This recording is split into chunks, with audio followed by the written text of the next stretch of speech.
I want to thank each of you here in the studio with me, and I want to thank all the listeners who've been with me since episode 1, and to those who are joining for the first time.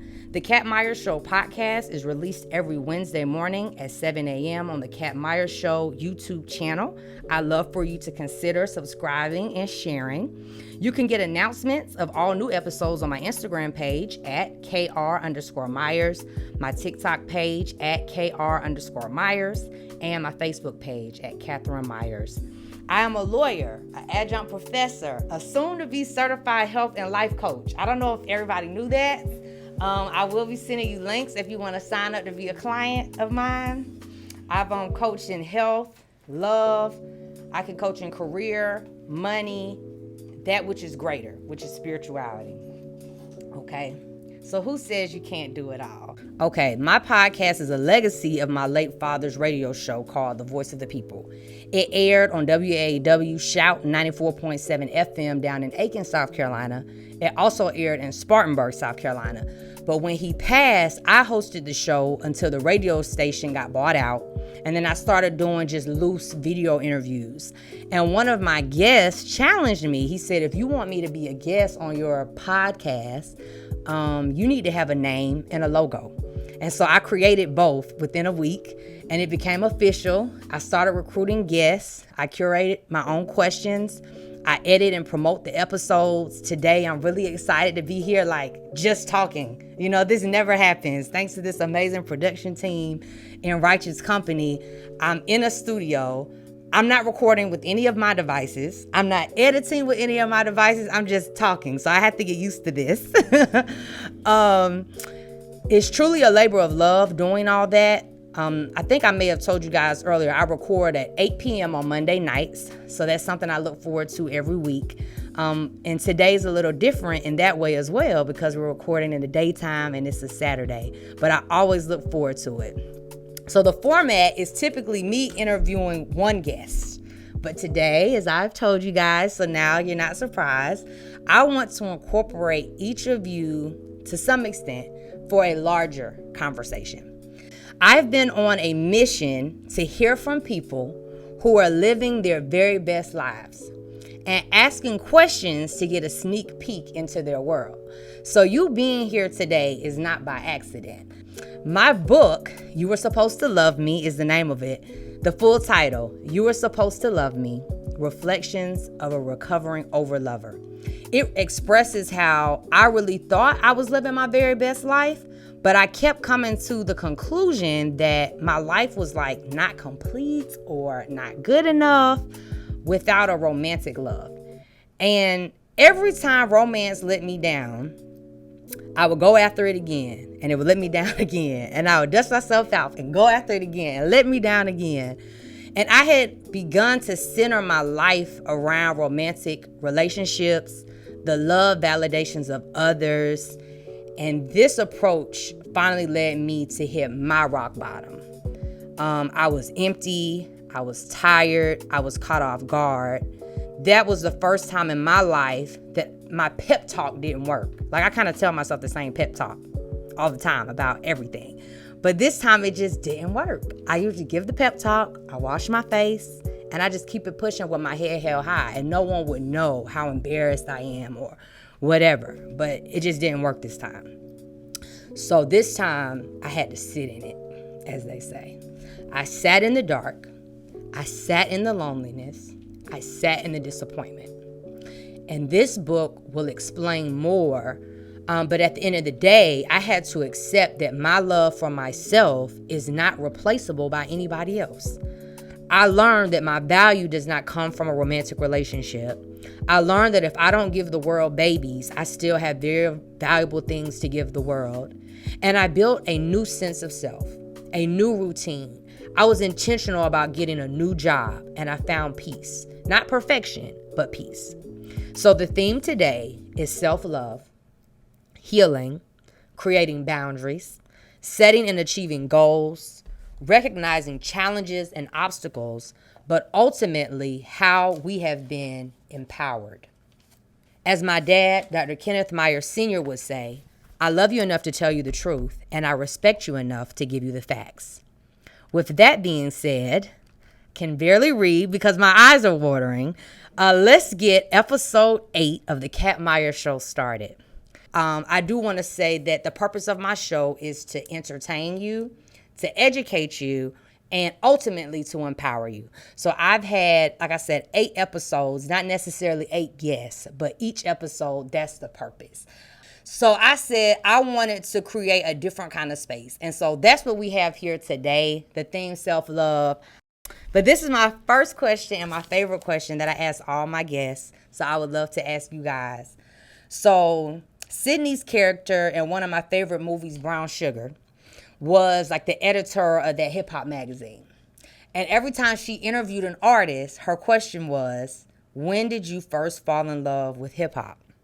But my question for you all today is, when did you fall in love with yourself? Any takers? And listeners that are listening on the podcast, I want y'all to think about this question too, because I had to answer this for the first time for myself, I think maybe 2 weeks ago. And I didn't realize what a hard question it was until I tried to answer it myself. My name is Jamaica, and I feel like I have always loved myself, but I feel like I didn't fall in love with myself until I realized that I'm not going to be anybody else. And so once I kind of got to a point where I was truly just accepting of who I was and what does that mean to everybody else, I kind of gained a sense of I'm Jamaica and I'm not going to be anybody else. And so that's when I truly just fell in love with who I am and everything that embodies the good, bad, and ugly. So once I kind of realized, like, I'm Jamaica and that's all I will be, that's when I really fell in love with myself and I learned how to accept myself for everything that's embodied with that. So I've had the pleasure of knowing Jamaica since college. And you've been dope since then. So was it in college that you fell in love with yourself or was it after? I would probably say maybe like high school, actually. Right. I was going to say, you to me seem to have a very strong sense of self when I met you. Like it was probably that like transition from middle to high school. Okay. Like I just kind of got to a point where I was like, hey, I'm me. I love that. I love that. I really fell in love with myself. Awesome. And I love since, so. Yes. Didn't break your own heart. So, weigh in. So, I'm Maurice. Yes. I think you can, for me, I loved myself, but I wasn't in love with myself. Why do people always make that distinction? Yeah. You gotta have to break that down. And the reason I can make the distinction now is because I'm in a space at 42 years old where I'm learning to love You're myself. 42? Yeah, I'm 42. I did not know that. I'm in a space now where I'm learning and discovering, not rediscovering, but discovering. I think for a lot of people, like I heard you say, you felt that she was dope, when you was in college. And people say the same thing about me, but on the inside, what they saw, I didn't see in myself. And you get caught up in putting on a facade and, keeping that happy face and all kind of stuff like that. But now, I think I've had the time to kind of go through a journey, and I'm in that space now where I'm falling in love with myself, where I'm discovering who I really am. Because for so many years, I was people pleasing. Come on. Or whatever, and not pleasing myself or learning who I am, whose I am, and all kind of stuff like that. So. But why did you stop people pleasing? Like, if it was working for you. No, it wasn't. It was not working for me. I thought it was because I'm putting smiles on everyone else's face, but not my face. Come on. Because on the inside, I'm going broke, or I'm doing this, or I'm doing that, inconveniencing myself, or whatever. And you have a breaking point. And he was like, you know what? Let me pause. Let me figure out what's going on with me. Yeah. And I'm on that journey now, and I'm liking and loving the person who I'm becoming. So. I love it too. Now, no offense to the Colombians out there, like Columbia, South Carolina, but Columbia is a little dry. Columbia is a little dusty. Did your transition to Atlanta have anything to do with this journey, or you would have been doing this in Columbia? I don't think Columbia had anything to do with it. Really? I went to school, went to Winthrop, graduated, went back home for a couple of years, and I've been gone since. Like I was in Charlotte for like 4.5 years, and then I moved here, and I've been here for like over 10 years now. What? So I don't think it really was where I was. It was just what I was doing and what I was allowing. Because whether I was in Columbia, whether I was in Charlotte, and even here in Atlanta, I was still doing the same foolishness, doing the same thing. And I went through a period for about 2 years. I was working out of the country as well too, so I was doing it there too. So at some point you have to find your own. You have that breaking point, right? And you're broken all the way down, and you got to build yourself back up, and that's where I am right now. So it's a myth if someone says, "Oh, I'll love myself. I'll be happy with myself if I could just get to LA. If I could just get to Harlem." It's not there. Yeah, I think that's everybody's agreeing. Everybody's on the same page with this one. Even like when it comes to doing stuff like this, if I could just do this, I could just do that. You can always create these starting points, but they can be false if you're not really in a space of self-awareness and stuff like that. Right. What was the straw that broke the camel's back, if you feel like sharing, to transition from people-pleasing to like, I'm going to make myself happy now? I think for me, graduated, fantastic job, fantastic career. And then I lost it all. And those same people, you better preach, who, I've been there for, bent over backwards for, they weren't there. But there were people who were. Right. And that's where I had to kind of adjust myself or whatever, take a look at myself, make those hard decisions, make those necessary adjustments and stuff like that. And that's where most of my kind of awareness, that point, that breaking point, where you kind of hit your version of a rock bottom. Right. Because everyone's rock bottom is a little different. Right. Or whatever. But I'm grateful and I'm thankful that I did have a tribe. What I thought was my tribe is all these people who, you bend over backwards for, you doing all of this stuff for. Nah, they weren't there. The ones who were there are still here in my life, and they've helped me become a better version of myself in addition to the work that I've been doing myself too. This is just amazing. Yeah. Do you have a podcast? I do. It's called The Wind Up. Hey! You guys can search for it, but similar to this, it's a platform that a friend of my co-host Trey and I have. Trey, yes. We, platform is to inspire, educate, entertain, and elevate people. Okay. We talk about pop culture things, anyway from news to celebrity gossip to all kinds of stuff like that. We have fun. Now that is another purpose of today. I forgot to tell y'all. If y'all have a business, a product, an event coming up, that's another purpose of my podcast. I want to promote what y'all got going on, okay? Because I'm promoting what I got going on. So, just to give the listeners a sense of who's in the room, like we have about 8 people in our live audience. This is a blend. We have women, we have men.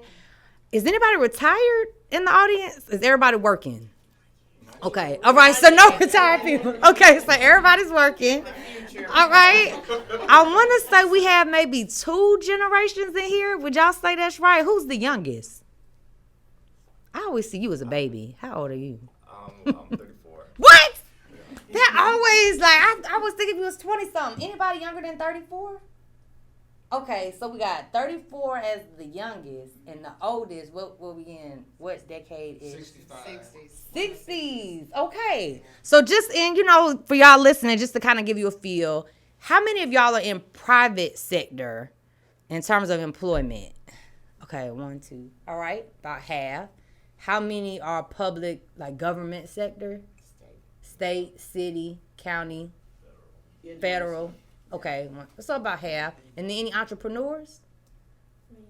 Okay. Wait, did y'all raise your hand for both? Entrepreneur and? Okay, great. I love both. And then you're both too as well? Okay. That's amazing. I love that. Right, we might need to talk about that because so many people, I think, romanticize entrepreneurship. And if that fits in today, I would love to hear y'all speak on that because that could be stressful.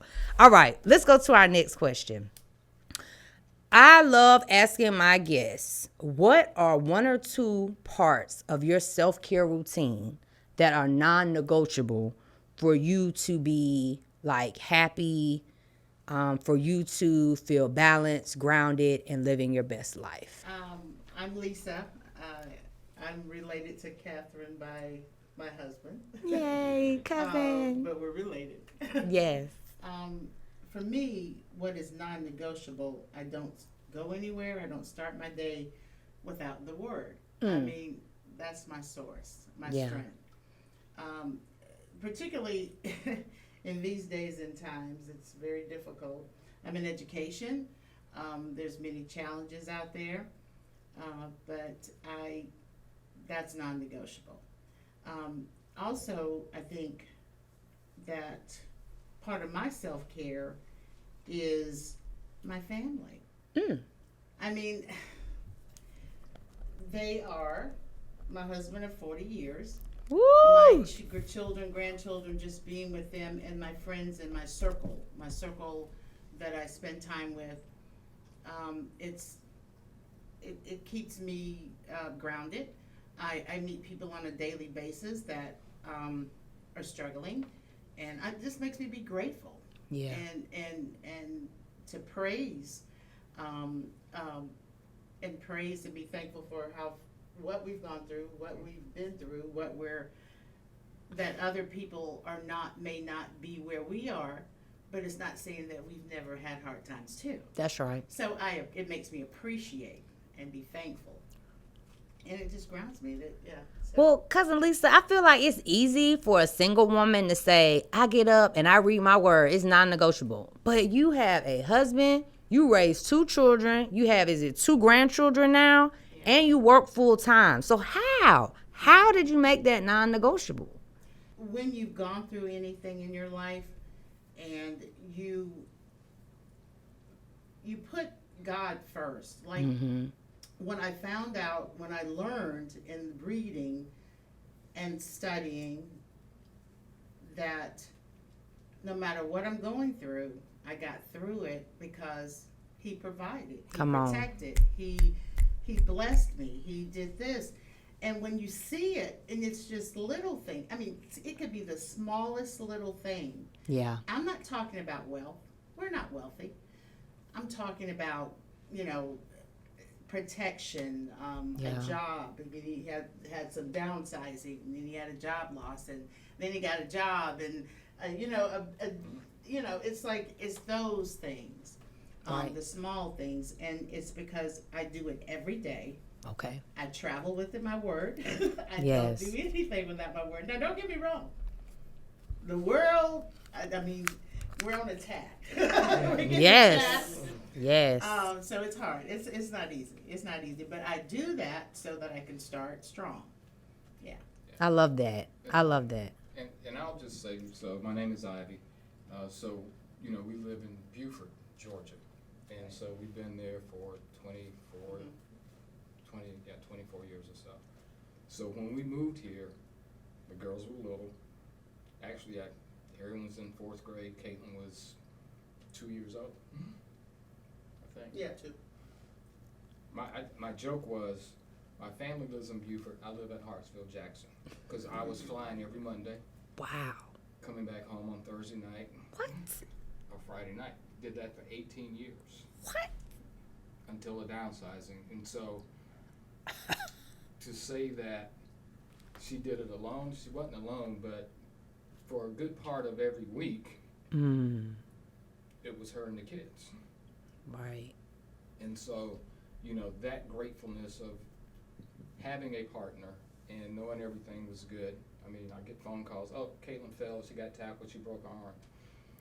Wow. I'm out of the country. I'm like, well, nothing I can do to, But, so we're in a season where, God has blessed us in tremendous ways, but like her, and I learned that from her, the word is my first thing. I get up in the morning, Right. that's the first thing I do. It wasn't me, it's the word, not me. I just run that down too much. But her dedication to that, Right. I saw, and I said, you know what, I need to incorporate that as one of my non-negotiables. Wow.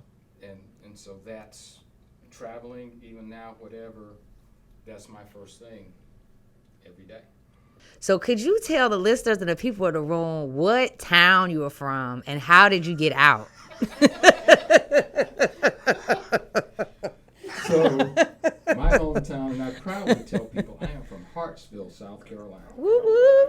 And people go, where is that? I go, near Florence, Darlington Racetrack, whatever. They know it. They know it.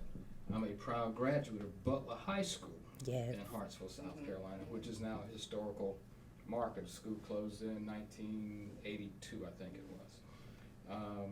And so I got out. I went to school. I mean, my dad, you know, I got 3 brothers, and so it was simple. When you graduate high school, either you're going to go to college, you're going to go to the military, you're going to get a job. You're not going to sit at home and do nothing. And so I was fortunate enough that I wound up at the University of South Carolina. Awesome. That's where we met. That's Woo woo. her first week of school. I was a senior. She was a freshman.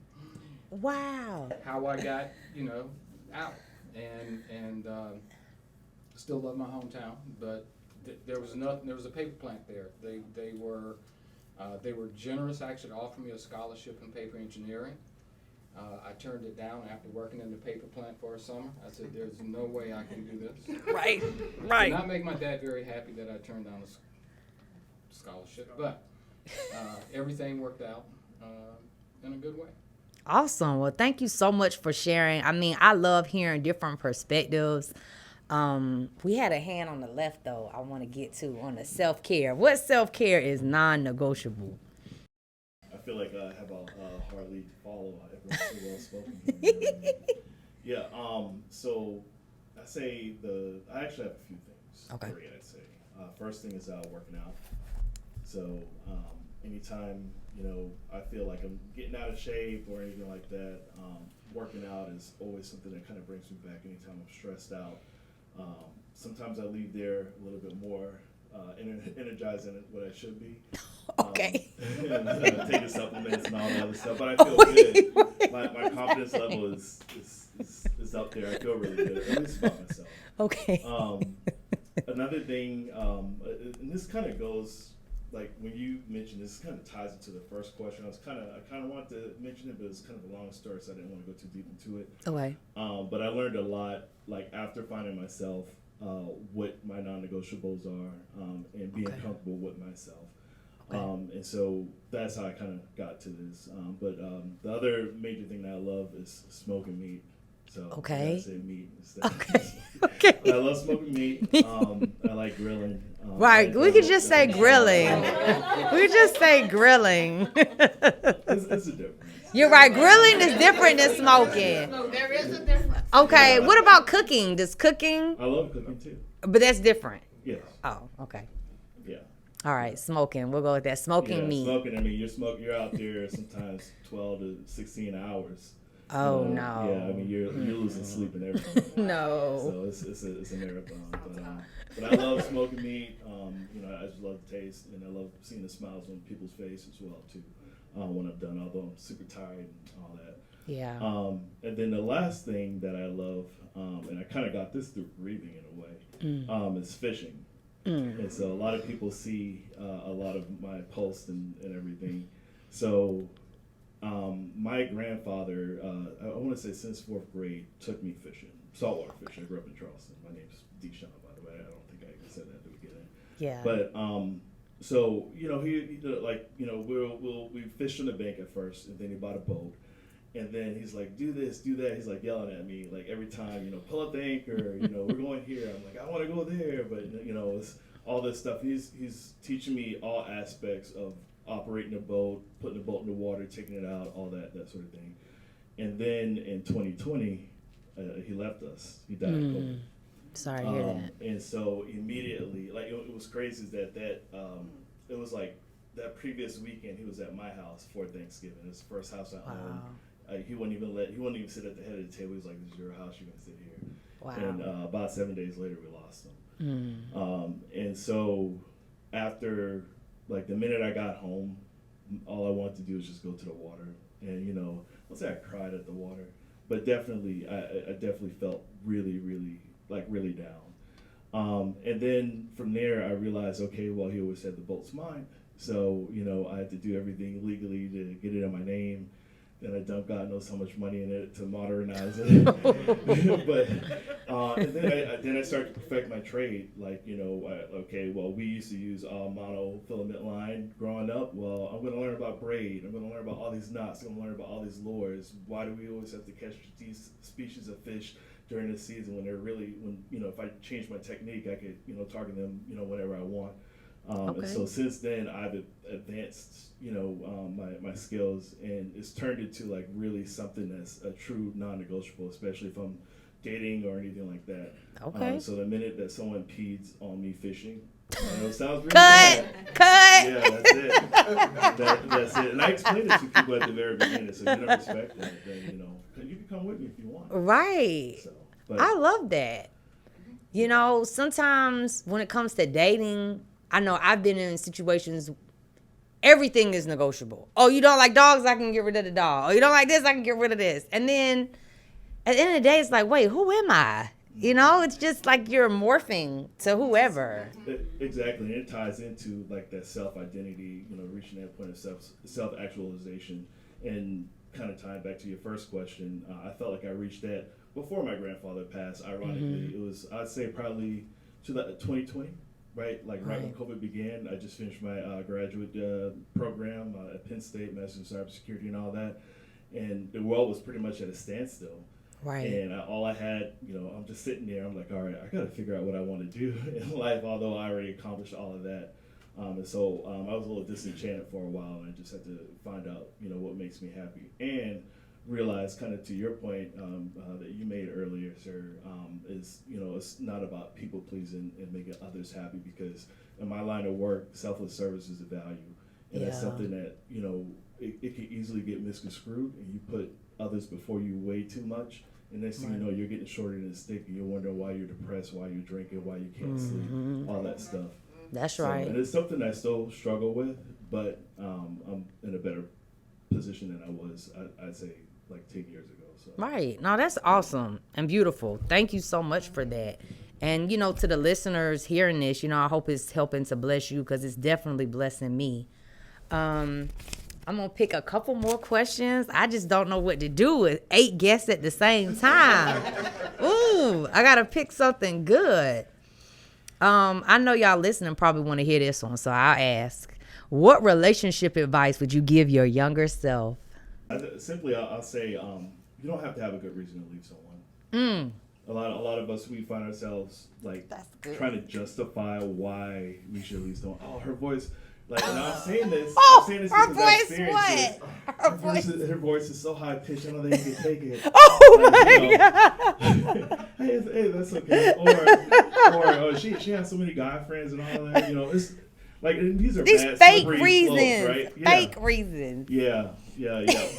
But sometimes small things, and those are horrible examples, but sometimes those small things that like annoy you, they snowball. And let's say you actually get and marry someone, and next thing you know, find yourself in the back drink. You don't know why in the world, you feel like this, how you got here. No, I love that. And for me, practicing law, I always have to articulate my reason, and I always have to articulate my evidence. And so there were a lot of relationships that I stayed in because I couldn't articulate logically why I wasn't feeling the person, when my gut feeling was enough. Yeah. It's enough. Yeah. So. Yes. So I'll say this, and I say this to some people, and they say, well, what's your advice on marriage? I said, don't take other people's advice. Woo! What about your mother? And the reason I say that is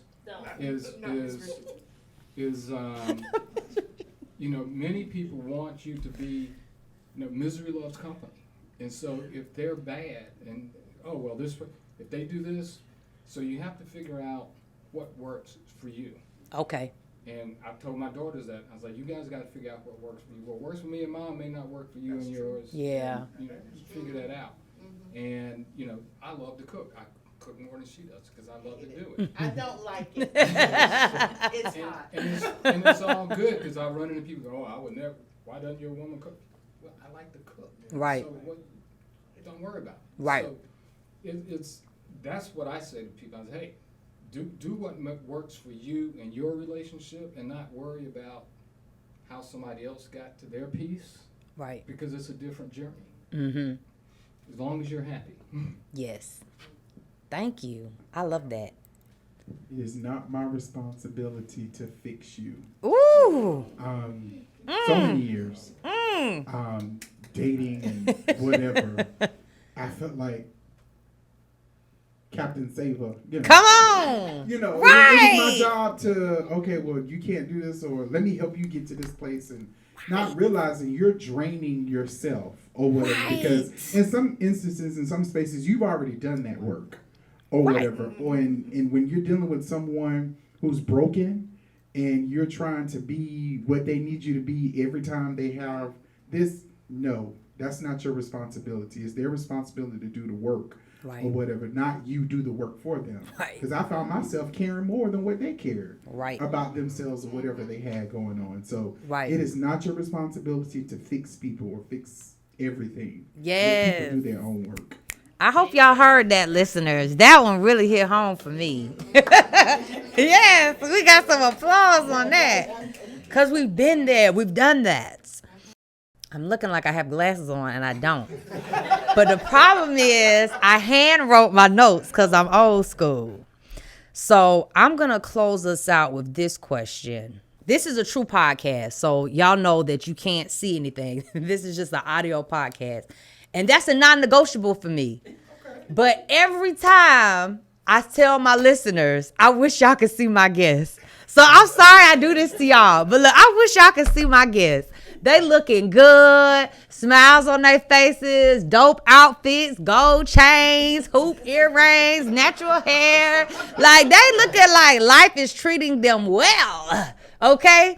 But I say that to introduce this next question.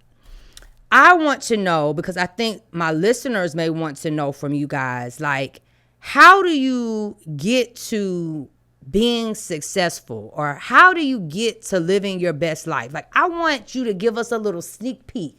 Do you, on December 31st every year, write down your New Year's resolutions, and that's how you've gotten to where you are? Do you have a mentor that tells you what to do? On your birthday, you turned 30, you wrote out your 30 goals and you made them happen? Do you have a life coach? Could you give us a sneak peek into how you're doing what you're doing? Something you said resonated with me, you know, when we're talking about relationships and the advice you gave your daughters, people have to figure out what works for them. Mm-hmm. I think a lot of times when you're trying to discover and, you know, you're trying to do this, you're listening to any and everything or whatever, trying to figure out, oh, I like that. I like, you know, and you tried, it didn't work for you. That wasn't what for you. For me, it's just constantly speaking it. I know what brought me here, the job that brought me here, you know, great career, everything. But when I would ride by where I work at now, I would say, I'm going to work there one day. I'm going to work there one day. Okay. All I need is a door in. I spoke it. God gave it to me. He didn't give it the way that I thought he was going to give it, though. Come on. Or whatever. You know, I'm speaking this thing, and then boom, you break everything, you lose everything. Come on. But 3-4 years later, I'm where I said I was going to work at. Okay. Or whatever. So it really is just about believing, Okay. conditioning yourself to believe, or speaking yourself into what you actually want to do. A lot of times, if you say it enough, if you hear it enough, you kind of start believing it. And for some people, the negative side of that works. But if you think about it from a positive perspective, I'm going to do this, I'm going to do this, I'm going to do this. And you start doing it. You start making the necessary changes in your life to get to where you want to be. And that's when you can kind of start, one thing I always say, God, drain the swamp. You know, remove the people and things that's holding me down or whatever. And when you continue to say that over and over again, things start happening. Things start moving. So for me, it's speaking it and believing it. Yeah. Or whatever, and having the faith that it can happen. I love That's that. how I am getting, that's how I've gotten to where I am today and where I'm getting to where I'm going. There we go. I love that. Hey everybody, I'm Tyrone Speaks. Hey. I've known Kathleen since, middle school. I know. Something. Yeah. She was smart way before it was cool to be smart. Don't do me. Do not come for me like that. Maybe this is unhealthy. I don't know. Okay. We'll figure it out when you become my life coach. Okay. One of the things that I do for myself, and when people ask me for advice or a push or can you help me get here? I take more of a drill sergeant approach. Oh. Than I'm not your pastor. Okay. I'm your drill sergeant. So and I always ask if you want to be tutored, if you want to study this or study that, I'll help. But are you sure you want me to do it? Is always my question, because I'm just as hard on myself as I am on others. And I'm like, So one of the things I'll say that I have a habit of doing is not celebrating wins that are too small. Because I think that kind of develops into complacency. You're like, oh, well, at least I did such and such. You have this huge goal, but you're like, oh, well, I did look up schools. I did look up the requirements. Pat on the back here, and when you start to celebrate every little thing that you did, you start to give yourself these reasons why, oh, well, I can chill out on that. I've already started. I've gotten started. So when I was a mortuary college professor, Right. And I'm in mortuary science. I own a funeral home kind of like diagonal across the street. What's it called? Speaks Funeral Home. Nice. Speaks Funeral Home right here on Old Nat. Okay.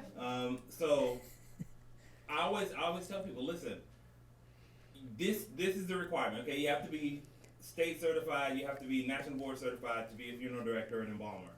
Okay. That's the goal. Right. Okay. Don't celebrate that you filled out the application. don't I'm not a guy that is gonna pat you on the back for that. That's a minimum requirement. You're killing me. That's for me. That's a minimum requirement. Okay. So the way I keep myself moving forward is to visualize the end goal. Okay. And get there. Okay. So for me, it's I do celebrate the wins. I'm licensed in 5 states right now.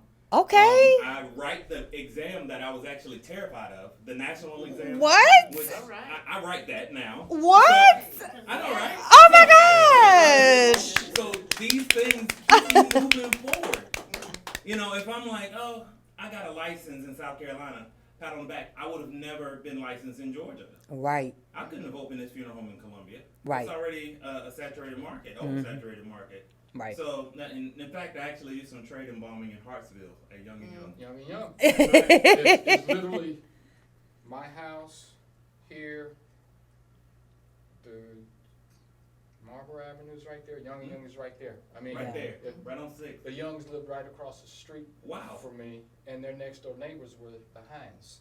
Mm-hmm. Wow. Isn't that interesting? This funeral home's like a block away. They are.